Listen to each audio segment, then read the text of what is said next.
নমস্কাৰ, মই পলাশ গগৈ। আজি আপোনালোকক দেখুৱাম যে আপোনালোকে একদম কম মূলধনত নিজ ঘৰখনতে আপোনালোকে গাহৰি পালন কৰি কেনেকৈ মানে সফল হ'ব পাৰিব তাৰ ওপৰত এটা ভিডিঅ' প্ৰস্তুত কৰি দিছোঁ আজি, যাতে সেইসকল মানুহ উপকৃত হ'ব ভিডিঅ'টোৰ পৰা যিসকলে ঘৰত আছে উপাৰ্জনৰ পথ বিচাৰি পোৱা নাই, সেইসকলৰ উদ্দেশ্যে ভিডিঅ'টো প্ৰস্তুত কৰা হৈছে। চাওক, প্ৰায় মই 17-18 চনমানত 4জনী মাইকী গাহৰিয়ে মই এই ব্যৱসায়ত নামিছিলোঁ, মানে গাহৰি পালনৰ ওপৰত মানে নতুনকৈ পুহিবলৈ আৰম্ভ কৰিছিলোঁ। তাৰপিছত লাহে লাহে মোৰ ফাৰ্মখন বঢ়াবলৈ ধৰিলোঁ। প্ৰথম অৱস্থাত মই কি কৰিছিলোঁ, এই ফাৰ্মখন নাছিলে, এতিয়া দেখিছে এখন দেখুৱাই দিয়া অকণমান, এই ফাৰ্মখন নাছিলে। মই কি কৰিছিলোঁ, মাটিতে ধুনীয়াকৈ গাহৰি পালন কৰিছিলোঁ আৰু তাৰ পৰা যি ধুনীয়াকৈ সেই 4টা বিকি মাইকী গাহৰি পুহিছিলোঁ। মই পোৱালি ছোৱালী বিকি পইচাবোৰ ৰাখি যাওঁ, মানে নিজে এক্সট্ৰাকৈ লগোৱা নাই আৰু প্ৰথমবাৰে লগালোঁ। তাৰপিছত যেতিয়া পইচাবোৰ আহিবলৈ ধৰে, তাৰপিছত লাহে লাহে মই সেনেকৈ প্ৰায় 3-4 বছৰ পুহিলোঁ।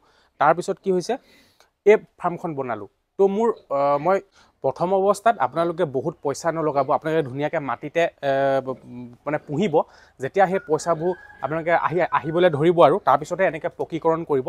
তো বহুতে বহুত মূলধন লগাই দিয়ে, গাহৰি ফাৰ্ম হওক বা যিকোনো ব্যৱসায়ত। তো মই এইটোৱে ক'ম যে প্ৰথম অৱস্থাত আপোনালোকে ইমান টকা নলগাব। এয়া চাওক, আমাৰ এজনী মাইকী গাহৰি এজনী আৰু 10-15 দিনৰ ভিতৰত পোৱালি দিব, আৰু আমি এনেকৈ বনাই দিছোঁ। চাওক খোৱাটো তেওঁ ইয়াত আৰু এইফালে আছে। চাওক, এইকেইটা আমি বিকিলোঁ।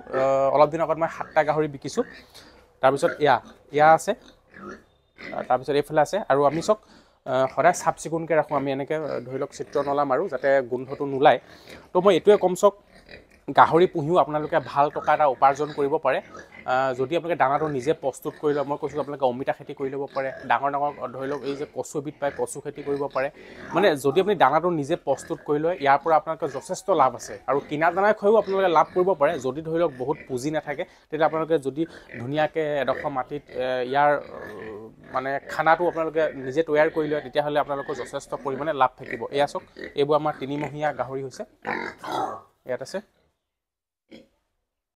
আৰু সদায় আপোনালোকে একেটা কামতে লাগি নাথাকিব। চাওক, মই আজি এই ব্যৱসায়ত নমা 7-8 বছৰ হৈ গ'ল। চাওক, গাহৰিৰ পৰা পইচা পাইছোঁ, আমি কুকুৰা পুহিছোঁ, নাৰ্চাৰী খুলিছোঁ, এনেকৈ মানে ধৰি লওক বছৰৰ আগত ইয়াৰ পৰা আপুনি এবছৰতহে পাব। তাৰ আগত আপুনি ধৰি লওক ছাগলীৰ পৰা পালে, তাৰ আগত আপুনি যদি নাৰ্চাৰীৰ পৰা পালে, তাৰ পাছত আপুনি কুকুৰাৰ পৰা পালে, বছৰৰ আগত মানে 3-4টা আপোনালোকৰ ইনকাম হয়। তো মই চাওক, এটা সময়ত যেতিয়া নিবনুৱা আছিলোঁ, মই ভাবি থাকোঁ যে কেনেকৈ উপাৰ্জন কৰিম, কি কথা। তো এনেকুৱা বহুত মানুহ আছে যে উপাৰ্জনৰ পথ বিচাৰি পোৱা নাই। তেতিয়াহ'লে মই ক'ম, চাওক, যদি আপোনালোকে নিজ ঘৰখনতে এটা টকা উপাৰ্জন কৰিব বিচাৰে, তেতিয়াহ'লে আপোনালোকে প্ৰথম অৱস্থাত গাহৰি পালন কৰক বা নাৰ্চাৰী খোলক।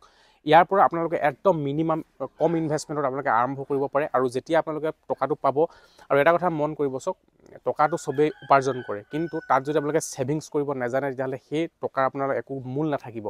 মানে আপুনি টকা আজি যদি 200 টকা পাইছে, তাৰ ভিতৰত আপোনালোকে মিনিমাম 50 টকাৰ পৰা 100 টকা এটা ৰাখিবই লাগিব, তেতিয়াহে আপোনালোকে বিজনেছটো আগুৱাই যাব পাৰিব। তো ভিডিঅ'টো বনাইছোঁ মেইন নিবনুৱাক উৎসাহিত কৰিবৰ কাৰণে।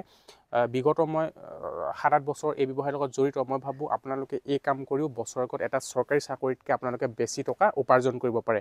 আৰু যদি আপোনালোকে ভিডিঅ'টো চাই ভাল পায়, তেতিয়াহ'লে মোৰ চেনেলটো ছাবস্ক্ৰাইব কৰি দিব আৰু শ্বেয়াৰ কৰি দিব। ধন্যবাদ।